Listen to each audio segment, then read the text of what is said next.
Assalamualaikum warahmatullahi wabarakatuh. Waalaikumsalam warahmatullahi wabarakatuh. Kita habis selesai sholat subuh. Ya, sambil ngobrol-ngobrol ini. Iya, terus tadi kita juga sahur bareng ya. Iya, alhamdulillah. Dan hari ini spesial ya. Spesial kayaknya. Iya. Kan kemarin-kemarin itu kan ya udah kita janjian datang studio, setelah itu kita pulang lagi. Tapi hari ini Kita nggak pulang. kita nggak pulang demi teman-teman. Ya, wis. Kita mau lebaran. Mau ya kan? lebaran. Dan nggak tahu nih tayangnya ini habis lebaran atau enggak. Nggak tahu lah. Yang Nggak penting tahu. kita tetap hadir untuk teman-teman semuanya. Iya, hadir dengan kepala pusing mikirin pemerintah kok ngesahin RUU TNI. Waduh. Ya, itu sudut pandang pemerintah ya. Barangkali kita Tapi cukup itu emang di negara kita Pak, bukannya itu di Konoha ya Pak ya? Konoha. Iya itu di Konoha ini di Indonesia mah Aduh. keren Pak, di Indonesia mah semuanya tuh berjalan dengan lancar. Nggak mungkin tuh ada RUU TNI kayak gitu. Dan saya pikir bahwa presiden kita itu memberikan hal yang baik lah buat kita. Nggak mungkin tuh ada RUU TNI. Kayaknya kemarin tuh saya ngeliat kayaknya itu tadi saya ngeliat film kartun gitu. Dan di situ ada pengesahan RUU TNI dan itu menguntungkan bagi mereka dan tidak menguntungkan bagi masyarakat. Sebenarnya sih kalau diurut sejak dulu upaya untuk memasukkan TNI ke sipil, ke birokrasi sipil dan sebagainya itu sudah ada sejak zaman dulu. Iya kan diberhentikan ya, Ya, di terus stop gitu. kemudian ya kayaknya siklus itu.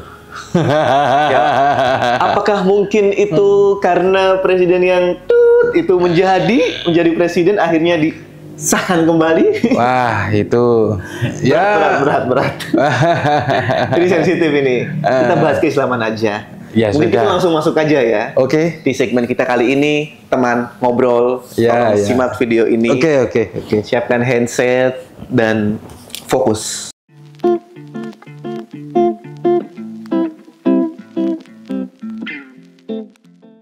Oke. Jadi tema kali ini adalah beberapa hal yang memang dibutuhkan oleh kita semua. Segala bentuk kenikmatan yang membuahkan kebahagiaan, yang menghindari dari segala penderitaan. Dan ini semuanya orang pengen. Oh gitu. Dan yang kita bahas kali ini adalah 6 kenikmatan Yang menyamai dunia. yang menyamai dunia. Apa itu? Dan isinya. Dan Sebenarnya sih dulu itu ada pepatah kan gitu. Entah ya, apakah ini kemudian bisa dirasakan oleh semua orang atau subjektif dari orang tersebut. Ada namanya seorang ahli hikmah, namanya Burju Jamhur. Burju Jamhur. Nah, dia orang Persia yang keberadaannya itu dideteksi sebelum masa Islam. Namun kebijaksanaannya itu dinukil oleh Ibnu Hajar al-Asqalani di dalam kitab Nashaikhul Ibad. Nah, kalau ditilik itu ya, misalnya hal-hal sederhana tapi dampaknya itu terhadap diri manusia itu sangat besar gitu. Di situ disebutkan ada 6 hal yang menyamai dunia dan seisinya. Apa itu? Satu, yang pertama adalah makanan lezat. Ya, semua orang suka. Makanan lezat itu bukan berarti harus mahal loh ya. Tapi bagaimana kita masih bisa merasakan suatu makanan itu lezat. Gimana tuh? Ya nggak harus kemudian makanan hotel bintang 5, tidak. Berapa banyak di antara orang-orang sudah tidak bisa makan daging. Kenapa? Karena giginya ompong. Misalnya makan daging itu coba di apa kayak permen gitu, mama lama habisnya nggak enak lah. Jadi ada beberapa hal. Tapi kalau orang itu masih bisa merasakan makanan itu lezat, ikan asin dengan sambal gitu saja. Iya. Kalau kemudian itu lapar, maka kemudian muncul yang namanya nikmat. Iya, iya. Jadi sebenarnya ya kan, makanan yang paling nikmat itu lauknya itu cuma satu. Lauk yang paling enak itu cuma satu. Apa? Lapar. Oke. Makanya kenapa di Islam itu diajarkan berpuasa. Jadi kalau lapar itu makanan yang apapun itu Dan rasanya itu yang nikmat. diajarkan oleh Nabi. Nah, itulah. Makanlah ketika Anda lapar.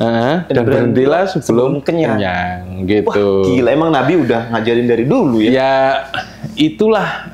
Tapi kenikmatan makanan itu ya, kalau kemudian nggak ada pantangan. Ada orang makan udang, tapi kemudian alergi. Gatel-gatel. Iya, gatel-gatel. Terus kemudian ada juga makanan enak, tapi nggak punya duit. Aduh. Tapi hal yang paling sederhana bagi kita itu kalau kita masih bisa makan enak. Iya. Nggak harus kemudian mewah, sederhana saja, tapi cukup memberikan kenikmatan. Artinya ketika kita menjalani sunnah Rasul, makanlah ketika lapar. Artinya setiap hari itu kita bisa makan lezat. Ya, begitulah. Kalau memang lapar ya lezat makanannya. Cuman kita itu seringkali serakah, nggak bisa mengontrol nafsu kita. Belum lapar udah ngelok, udah ngiler. Ya, maksudnya, ya kenapa itu? Kalau misalnya orang itu kalau menginginkan satu makanan yang kemudian berlebihan, harganya mahal, tapi itu tidak memberikan dia kepuasan, tidak memberikan kenikmatan, ya sia-sia. Sia-sia. Kita makan yang enak banget. Yang terpenting begini menurut gue. Ya. Jadi kita makan itu sesuai proporsinya, gitu. Biar nggak kelebihan, malah nggak enak ya. Yang nggak halal itu bisa kemudian menjadi haram kalau memang berlebih. Oke. Ya, artinya ya minum, makanlah, tapi jangan berlebihan. Apa saja kalau sudah berlebihan jelek gitu. Namanya sudah ekstrim itu. Kalau misalnya hubungan suami istri berlebihan, itu juga ekstrim. Nggak boleh ya? Ekstrim kan gitu. Ya siapa sih yang kemudian kuat kan gitu kan? Kalau kemudian hanya sekadar menurutkan hawa nafsu saja, itu kan cuma sensasinya saja. Tapi padahal sampai berapa sih kita kuatnya? Nah, baik. Jadi wajar-wajar saja kan gitu. Betul. Nah, setelah makan yang enak itu apa kira-kira? Yang kedua. Yang kedua. Apa itu tuh? Istri solihah. Oh, ini istri saya ini. Istri Pak Jo juga salah. Oke, gimana tuh? Jadi istri solihah itu ya istri yang baik, gitu loh. Jadi setiap orang itu memandang pasangannya, istrinya itu pasti yang terbaik, kan gitu. Nah, kriteria istri yang soleha itu adalah gimana, kan gitu ya, gitu aja. I see. Ya kan, pokoknya ketika dipandang itu nyenengin, nggak pasang muka cemberut. Tapi ya jangan kelewatan, masa istri kemudian nggak dikasih nafkah terus nggak cemberut kan gitu. Oh iya. Jadi biar istri Anda tidak cemberut, kasih duit yang banyak. Tapi apakah itu urusan duit? Tidak. Tidak hanya itu. Gitu ya. Ya, memang tidak hanya itu, tapi segalanya pakai itu. Right. Iya. Ya kan. Artinya ya bukan kemudian pandangan dunia, tapi yang kemudian sevisi. Gitu. Sevisi itu artinya setara gitu ya? Bukan, sevisi itu satu pandangan hidup. Jadi nahkoda keluarga ini, bahtera rumah tangga ini tidak akan jalan kalau tidak satu visi, satu tujuan. Oke. Ya, kalau dulu itu ada berdua satu tujuan. Berdua 117-an. Berdua satu tujuan. Iya, Jadi kita ingin membentuk bahtera keluarga itu punya arah yang akan dicapai, kan gitu. Lalu kemudian bagaimana kita ini kemudian bisa menilai atau mendapatkan istri yang solehah tadi, ya kita lihat dari ciri-cirinya dulu. Tapi sebenarnya sih menurut saya, ketika Allah menjodohkan kita dengan pasangan kita, kan itu kan misteri ya. Tapi ketika kemudian kita melihatnya, maka yang disebut di situ adalah bahwa itulah istri yang kita dapat. Maksudnya apa? Ya kalau Allah menjodohkan kita, ya mari kita kemudian sama-sama memperbaiki diri. Jadi bukan kemudian harus lu yang nggak soleha, bukan lu yang nggak soleh, nggak kasih contoh. Kan katanya cerminan diri kan? Ya bisa juga seperti itu. Cerminan diri itu apakah laki-laki yang soleh akan dijodohkan dengan yang saleha, atau cerminan diri itu artinya Anda punya kekurangan dan istri Anda pun punya kekurangan dalam hal yang lain gitu? Ya itu bisa jadi, karena kita tidak tahu. Karena gini Ustadz, saya sering lihat ya ada orang laki-lakinya tuh soleh, istrinya itu ya Allah auratnya diumbar-umbar. Nah akhirnya saya berpikir gini, artinya jodoh itu cerminan diri itu bukan berarti ya satu kelebihannya itu sama. Oke, masing-masing itu punya kelebihan, tapi kelebihan yang berbeda, kekurangan yang berbeda. Seperti itu. Bisa seperti itu. Bisa juga kemudian kebanyakan orang itu akan senang kalau misalnya dia sama. Jadi perbedaan itu agak sering diingkari. Ya, gitu. Tapi pada kenyataannya ada satu titik yang bertemu bersama antara istri dan suami. Entah itu pada sisi tujuan hidup, entah itu pada hobi yang sama. Tapi disitulah kemudian mereka akan saling melengkapi. Jadi ada yang kemudian sama-sama, ada yang kemudian tidak sama tapi saling melengkapi, ada pula yang kemudian kelihatannya berjalan di jalan yang beda tapi bertemu di satu arah. Alright, gitu. Jalannya aja berbeda, tapi jalannya berbeda, iya. Nah itu kadang-kadang kita tuh nggak ngeh. Nah ya kan? itu yang kemudian bagaimana kita ini, apakah kemudian kita harus menjadi guru sehingga kemudian mendidik wanita soleha? Sebenarnya sih hal yang paling mudah bagi kita, para suami ya khususnya, itu adalah memberi contoh, teladan. Ya, nggak usah langsung menggurui ya. Nggak usah menggurui ya. Langsung aja kasih tauladan yang baik. Kasih tauladan. Memang nggak langsung instan, akan tetapi hal tersebut akan dilihat sebagai suatu perubahan ya, sebagai suatu yang lama kelamaan orang akan tahu karakter kita, istri akan paham karakter suaminya, lalu kemudian dan suami berupaya untuk memahami istri.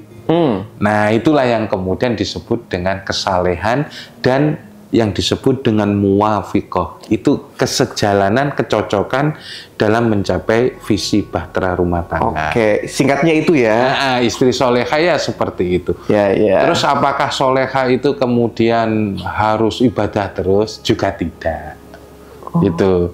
Jadi ada beberapa hal yang kadang begini, kebutuhan suami itu lebih mulia daripada ibadah kepada Allah. Gitu. Salah satu contoh ya yang sering diabaikan, kadang istri itu tidak mau melayani suami.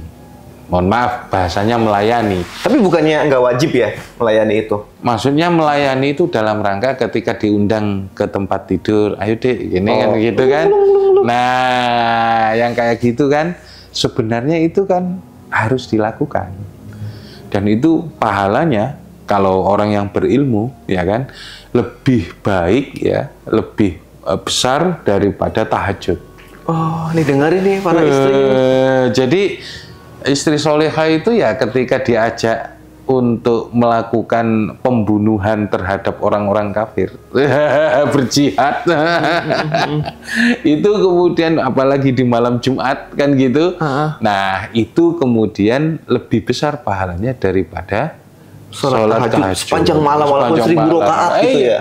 Bahkan sholat tahajud kalau suaminya dibiarkan nganggur, Nah, Oh, iya. itu malah mendapatkan laknat malaikat. Waduh.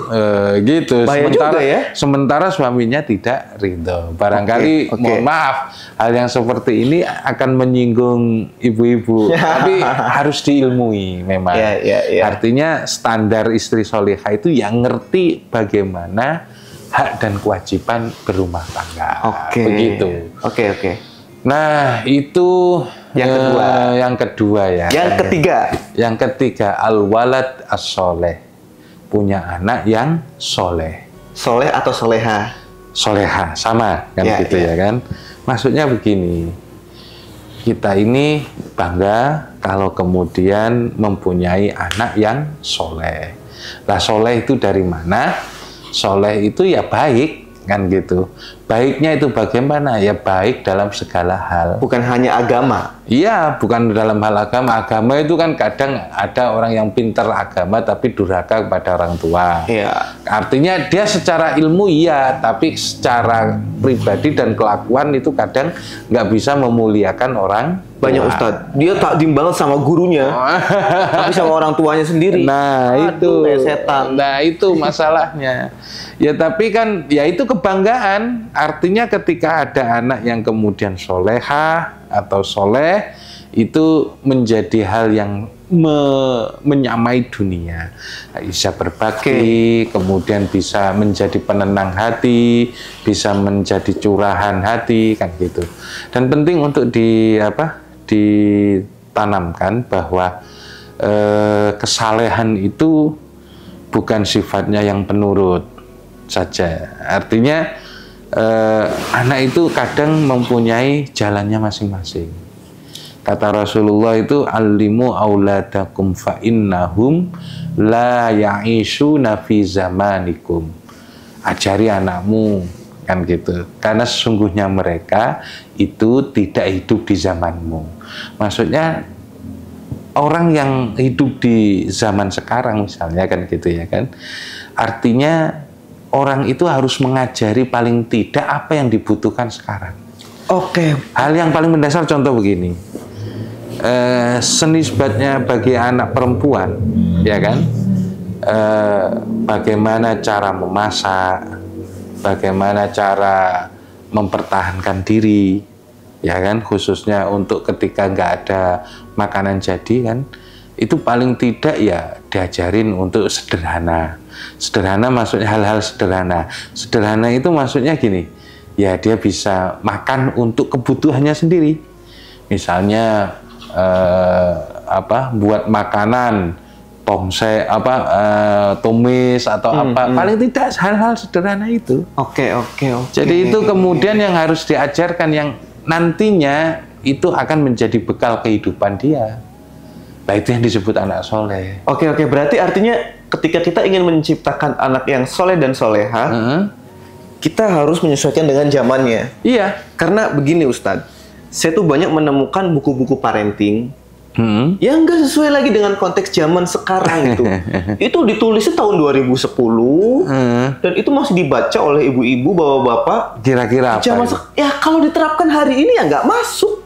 Ya mungkin sedikitnya masuk gitu ya. Cuman kan hari ini ya, zaman itu kan ya kurang lebih 5 tahun sekali berubah. Ya. Artinya untuk belajar parenting pun 5 tahun sekali kita harus upgrade. Ya, saya bukan psikologi atau apa kan gitu yang ahli dalam tumbuh kembang anak. Yes. Tapi intinya gitu ya. Ada benarnya seperti itu. Tapi yang perlu diajarkan adalah kebutuhan zaman. Kebutuhan zaman itu apa butuhnya? Ya itu yang harus diajarkan. Artinya kita ini anaknya zaman dan mereka juga anaknya zaman. Gitu ya. Mereka dididik dengan zamannya dan begitu pun kita mendidik anak sesuai dengan zamannya. Contoh hal yang paling Anda khawatirkan dari parenting sekarang itu, orang-orang tua dulu, orang-orang itu selalu posesif. Ya, mengekang menjaga anaknya kan gitu. Sebenarnya hal yang semacam itu kan kurang bagus bagi tumbuh kembang menurut saya. Padahal mah kita harus tega ya. Ya kadang harus tega demi kebaikan anak itu sendiri. Tega anak kita di pesantren nih. Contoh hal yang paling sederhana saja kan gitu ya. Ngajarin anak kemudian yang nggak doyan sayur supaya bisa doyan sayur. Itu kan perlu bahwa oh ternyata sayur itu ya kita contohin, kita makan sayur kan gitu. Ya, atau sayur di blender dulu gitu ya. Entah itu di sayur yang apa yang ia sukai kan gitu kan. Dikasih pewarna dulu. Bukan dikasih pewarna, pokoknya apa yang dia suka kan gitu. Kalau pewarna kan kadang nanti malah beracun. Pewarna organik tuh pakai tangan gitu. Oke, akan gitu. Tapi ya itu yang harus dipahamkan terkait masalah bagaimana mendapatkan anak yang soleh ya. Kadang kita nggak harus, kamu harus jadi dokter. Kak, sekarang ini orang itu dengan kemajuan teknologi sekarang ini kan gitu ya. Anak-anak itu udah tahu langkahnya sendiri dan mereka bisa meraihnya meskipun harus kemudian berkorban kan gitu. Artinya orang tua sekedar mengarahkan gitu ya. Mengarahkan, ini terlalu berlebihan nih. Anak-anak kamu boleh kayak gitu, tapi stop. Ya prakteknya seperti itulah. Tapi dalam sederhananya seperti itu, dalam prakteknya ikutin saja kemauannya, tapi tanamkan pada mereka kalau kamu misalnya ingin melakukan ini ya kan, maka kamu harus selesai sampai tahu apakah kamu berhasil apa tidak gitu. Jadi ketika orang tersebut memilih satu tujuan, maka dia kemudian akan bertanggung jawab dan dia akan habis-habisan di situ. Nah, kalaupun gagal, tapi kan dia sudah berusaha. Jadi ada tunjukkan, ada hal yang semacam itu yang kemudian ditanamkan kepada anak. Terus enggak sebelum lanjut ya, artinya anak yang soleh itu bukan semata-mata nurut. Iya, artinya di situ ada peranan besar dari orang tua. Jadi buat anda sekalian gitu ya, kadang-kadang tuh banyak orang tuanya tuh yang koptut gitu ya, yang error gitu ya. Dan dia mengharap orang tuanya itu, anaknya itu soleh-soleha gitu. Orang tuanya suka judi, suka gaple, tapi dia berharap anaknya tuh ya mungkin bisa gitu ya. Cuman ya susah.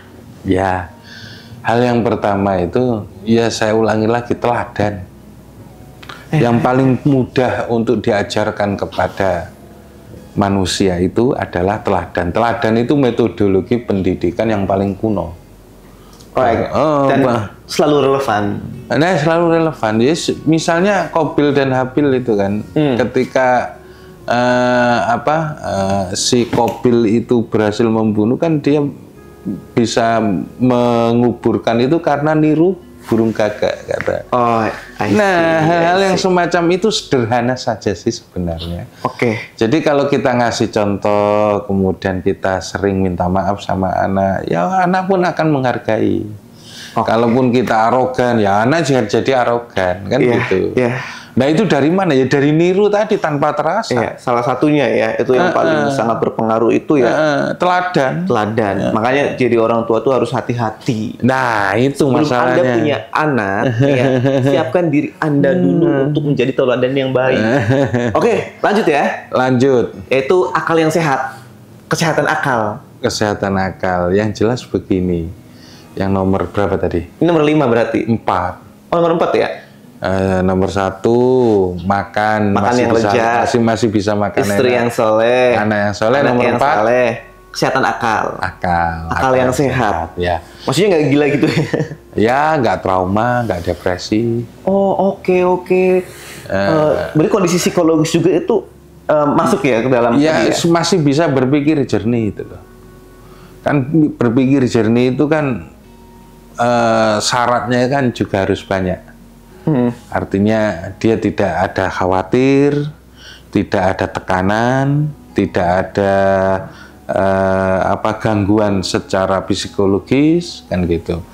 Artinya ketika seseorang itu kemudian masih bisa menggunakan akalnya, nah itu yang kemudian orang tersebut mendapatkan kenikmatan yang besar banyak kan gitu. Make sense. Karena gini Pak, penderitaan itu kan terjadi karena ketidakmampuan kita berpikir terhadap masalah yang menimpa diri kita. Ya, ya barangkali itu yang kemudian terus menghantui dia. Ada rasa ketakutan, ada rasa khawatir, kan gitu. Ya gejala-gejala yang mempengaruhi kerja otak, ya kan, yang mempengaruhi kerja akal, ya harus segera disingkirkan. Oke. Nah, orang yang berakal sehat itu apa? Ya dia masih bisa ngikutin fitrahnya. Sebagai manusia. Sebagai manusia, masih bisa berpikir jernih, tidak dipengaruhi oleh emosional, kan gitu. Kadang orang yang emosionalnya sendiri terlalu tinggi kan, misalnya harapannya terlalu tinggi sementara dia berada di apa? Di bawah aja. Gini aja. Lah itu yang kemudian nggak realistis. Lah nggak realistis akhirnya kepikiran terus. Jadi kondisi psikologisnya terganggu ya. Akhirnya terus kemudian dia nggak mau apa realistis, gitu loh. Nggak mau realistis, pinginnya itu ya yang high terus. Terlalu ambisius. Terlalu ambisius, pikirannya kenceng tapi usahanya nol, kan gitu. Oke, artinya ambisius itu kan penting ya, tapi harus dibarengi dengan realita yang ada. Gitu realistis. Ya. Kita bisa mencapai sampai batas mana gitu ya? Ya, jadi apa saja itu kalau selama di dunia itu pakai sebab akibat. Ya, hukum gitu. Kausalitas ya. Kausalitas, artinya nggak bisa bim salah bim.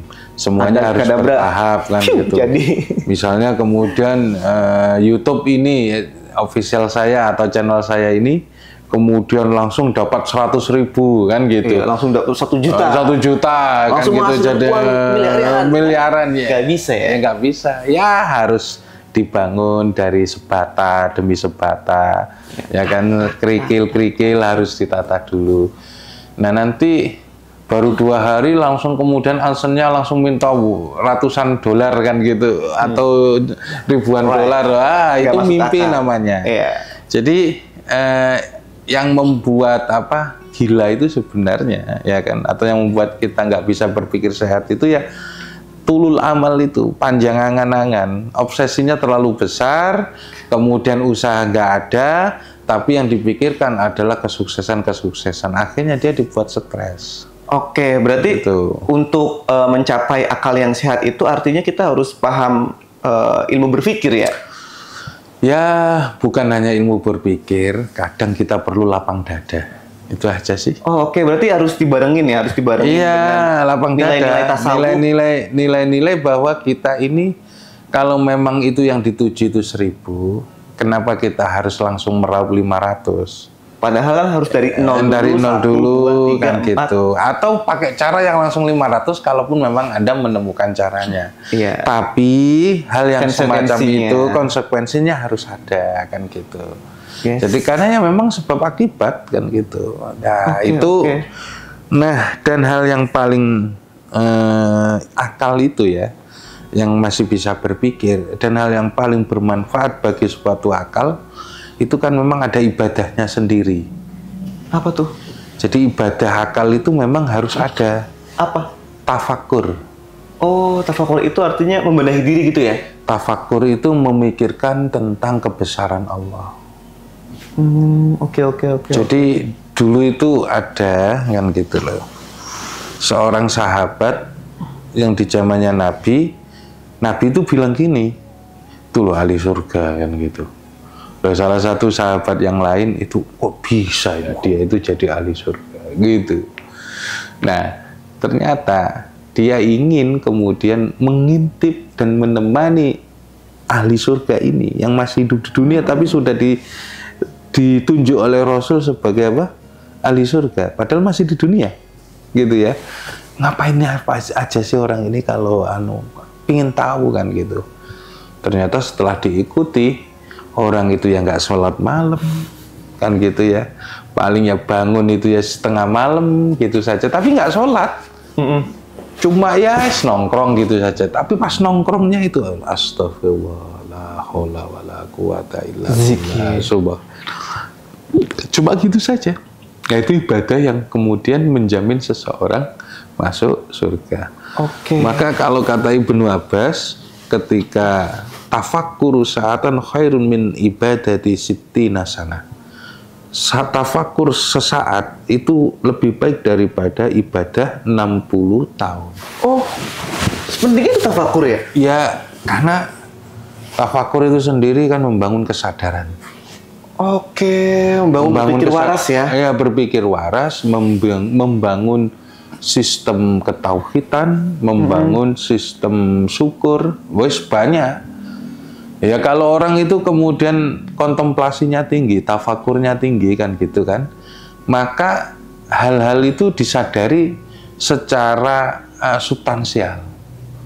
Artinya mendasar gitu loh. Kenapa ya saya jadi kayak gini kan gitu. Apalagi kemudian diiringi dengan munajat. Munajat itu nangis. Oke. Ya Allah, hidup kok berat banget sih kayak gini. Lah itu sambatnya kepada Allah. Dan bukan sambat kepada manusia, tahu sambat itu ya, mengeluh. Itu kalau sudah diuraikan air mata dan bisa nangis kepada Allah, nah itu berarti ya sebentar lagi akan dapat itu. Nah itulah yang kemudian kita ini ya tinggal serahin saja kepada Allah gitu saja. Jadi kita kemudian bisa untuk melakukan apa? Yang jelas kalau orang sering tafakur, saya jamin kesehatan akalnya tinggi kan gitu. Dan waktu untuk bertafakur bagusnya kapan, Ustaz? Kapan saja. Dan setiap hari wajib ya? Ya nggak wajib, tapi kan salah satu ibadah. Ya artinya yang tidak kelihatan, gitu ya? Yang tidak pamer, yang tidak kelihatan, tapi kemudian pahalanya itu tinggi. Ya karena sering kemudian memikirkan kenikmatan-kenikmatan tanpa kekuasaan Allah. Itu. Jadi ibadah remeh kan gitu ya. Sambil nyetir tapi sambil dzikir, sambil tafakur, ya Allah, beri keselamatan aku kalau engkau meletakkan kerusakan misalnya pada mobil ini, apa aku nanti nggak selamat ya Allah kan gitu. Nah, hal yang semacam itulah yang harus menjadi perhatian, bahwa kita ini ada rehatnya terkait akal kita, yaitu dengan tafakur terhadap nikmat-nikmat Allah. Kalau ngejar dunia nggak ada habisnya, Pak. Kalau ngejar duit ya nggak ada habisnya. Bahkan bisa dibalik, Anda atau kita ya kan justru diperbudak oleh uang, gitu loh. Akhirnya nggak bisa bahagia. Nah, nggak bisa bahagia. Gitu. Miris banget ya. Nah itu yang kemudian ya yes, pokoknya hidup santai saja. Kemarin kita bahas hidup minimalis itu ya. Ya kayak gitu saja, butuhnya apa kan gitu. Teman-teman juga tonton tuh episode seni hidup minimalis tuh ada dalam Islam ya, kacamata agama ya. Yang penting kan kecukupan, ya kan. Bayar belanjaan cukup kan gitu kan, bayar sekolah cukup, bayar kebutuhan kita kreditan juga cukup kan gitu. Oke, Ustaz. Pas liburan cukup kan gitu. Bagus.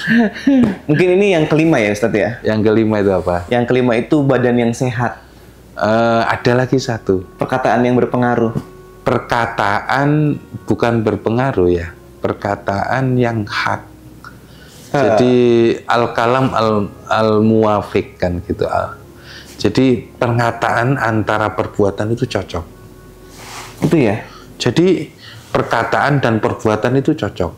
Jadi kalau melihat yang dimaksud dalam Nasoihul Ibad sendiri, yang dimaksud itu adalah antara perkataan dan perbuatan itu cocok. Bukan perkataan yang diperhatikan, bukan. Nah, karena diperhatikan karena cocok. Oh, oke. Jadi kalau orang sering bohong, ngibul itu kan gitu. Maksudnya itu diperhatikan oleh diri kita sendiri atau orang lain? Orang lain. Nah, maksud di sini tuh orang lain. Dan orang percaya sama kita dengan perkataan. Oh, artinya berpengaruh dong perkataan kita. Ya, gitu. Bisa berpengaruh, bisa diperhatikan kan gitu. Sama saja kan. Pengaruh dan diperhatikan sama kan. Tapi menurut saya yang jelas itu cocok. Cocok apa yang dikatakan dengan apa yang dilakukan. Gitu. Jadi orang itu akan melihat kita, wah itu orang ini kan jujur luar dalam ini, omongannya jujur, perbuatannya juga membuktikan, kan gitu. Nah, karena kita bisa mempertahankan itu satu kenikmatan tersendiri. Kemana-mana, kemudian baik lawan atau teman, itu kemudian Respect ya? Respect sama-sama apa? Iya, iya. Sama-sama segan sama kita. Dan itu seperti Nabi Muhammad. Nah, gitu. Nah, itulah yang seharusnya kan gitu ya. Kalau kita mempunyai sebuah Alarm. Nah, sebuah perkataan ya, kalau misalnya ngomong besok, ya besok datang. Ya kalaupun kemudian ada udzur ya, memang kalau tidak bisa ya mohon maaf, kan gitu. Ya, tapi paling tidak kita tetap mengusahakan untuk menepati yang apa yang sama, kita ucapkan. kan gitu. Misalnya janji-janji kampanye kan gitu kan. Yang sekarang ini apa yang dijanjikan sama realitasnya kan jauh berbeda. Betul, apalagi Ya kan? para politikus kita ya. Oh, tapi kalau politikus Indonesia mah mereka menepati janji semua. Memang bagus, nggak ada yang jelek. Meskipun cuma ngomong aja. Oke.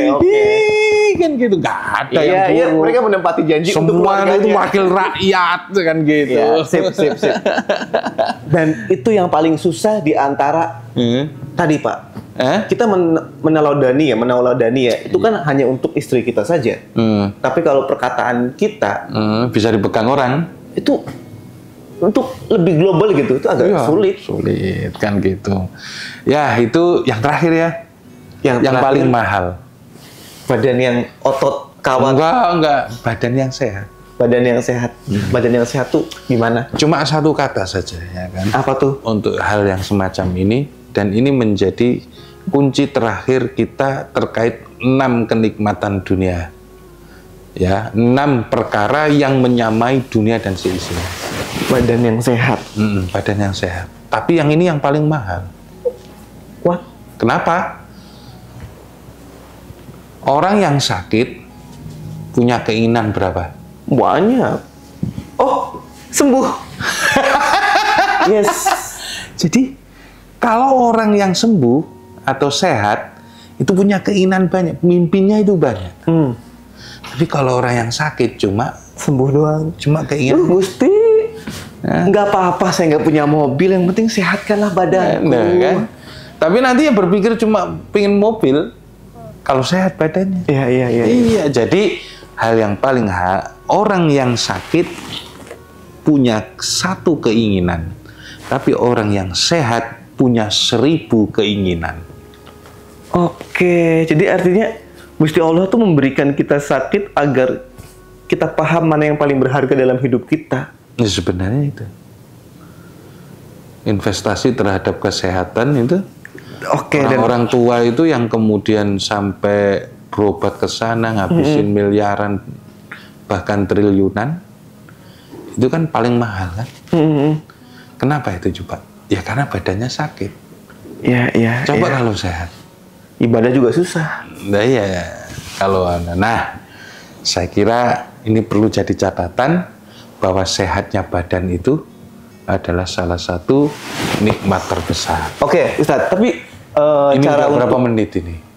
ya mungkin ada terakhir. Terakhir apa coba? Cara untuk sukses tuh gimana? Cara untuk sukses. Cara untuk sehat. Cara untuk sehat ya jaga kesehatan. Iya kan, banyak aspek itu ya, kayak misalnya menjaga makanan ya kan, menjaga pola tidur, dan yang paling penting juga Ya, tanya sama ahli menjaga kesehatan. pikiran. Tanya sama ahli kesehatan. Oh, kita hanya dari sudut pandang agama kita kasih ibad ya. umumnya orang, tapi tidak terlalu detail. Itu jaga gaya hidup, jaga pola makan, istirahat cukup, kemudian kurangi stres. Itu aja, udah. Ya kan? Oke. Kemudian manajemen hati kan gitu. Oh, karena iya betul, orang yang iri, dengki, dendam itu mengakibatkan sakit perut, Ya, kan? itulah sakit kan kepala. gitu, Pak. Ya sakit. Kan, mungkin nanti kita bahas itu, Pak. Bahas obat syar'i penawar hati. Nanti ya. Oke. Saya kira pesan-pesan itulah yang kemudian sifatnya universal, Oke. bukan hanya bertitik pada satu agama, bahkan seluruh kehidupan manusia itu sebenarnya 6 hal itulah yang dicari. Oke, teman-teman. Soal duit bisa hilang, ya kan? Soal kekayaan bisa berpindah tangan, Yes. ya kan? Tapi kalau 6 hal itu ada pada kita, alangkah indahnya dunia ini. Asik. Oke teman-teman, terima kasih banyak. Mungkin ini segmen teman ngobrol kita ya. Iya. Nanti kemarin juga ada yang nanya di kolom komentar. Jadi buat teman-teman semuanya di akhir acara itu nanti ada apa namanya menjawab beberapa pertanyaan ya. Tapi di segmen ini belum ada pertanyaan ya. Jadi nanti buat teman-teman silakan langsung tanyakan saja apa yang perlu ditanyakan, apa saja udah kita jawab, udah khusus di sini. Oke. Oke ya, jangan lupa subscribe. Terima kasih. See you. Wassalamualaikum warahmatullahi wabarakatuh. Waalaikumsalam warahmatullahi wabarakatuh.